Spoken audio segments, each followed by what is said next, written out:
In this video we're going to have a quick look at adding text and credits to your movie. Go to the Media Generators tab and you'll find there's quite a lot of choice, including text and credit roll.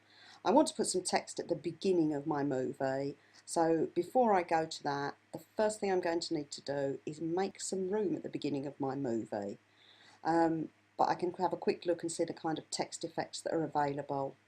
To make room in my movie, I can just drag the existing elements across the timeline. I can do them one at a time as I have here, or I could multiple select them and do them together. Once I've got my space, I can go back and choose the text of my choice. I've chosen a plain background. Once you drop it into place, you simply change the placeholder text to whatever your message needs to be, and then if you click on the placement tab you can see how well that fits. If you're not happy, go back to edit, change the font, the size, the orientation, the emphasis, and just go through and see if there's anything else you want to change. Here I'm going to change the colour to yellow, and then I'm going to draw an outline in white just to emphasise my words a little bit more. And when you're happy, in the usual way, just close the box. Once the box is closed, you can have a little watch of your movie and see what your text looks like on the front. And there it was, a bit too brief perhaps, so I might need to move things along the timeline later. The thing I didn't want was this bit at the end, so I can just cut that right back in the usual way by dragging from the end of the frame.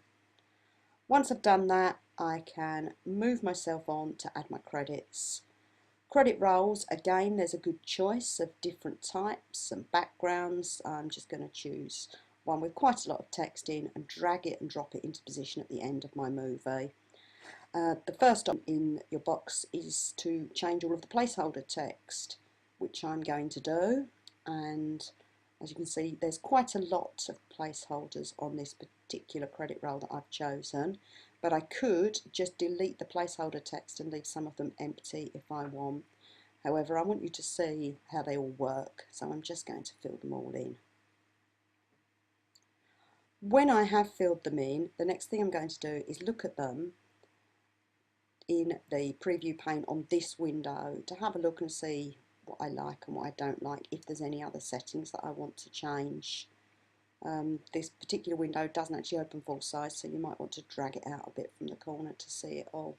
It's everything over in properties and styles is bunched up. So I'm having a quick look. Yep, I'm happy with the properties. Those are fine for now. Obviously there's lots of things that are easy to change, very familiar buttons.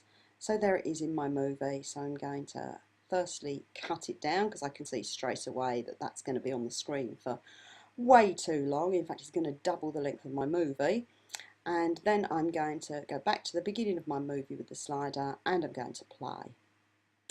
And as we get through to the end, you'll see my credit roll appear, and straight away I spot that yes, that long part isn't very long and it's too long.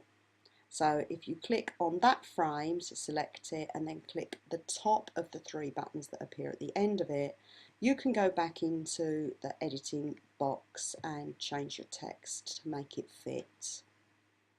Once I'm happy with that, again I close the box just with the close button, and that's adding the text and the credits to my video.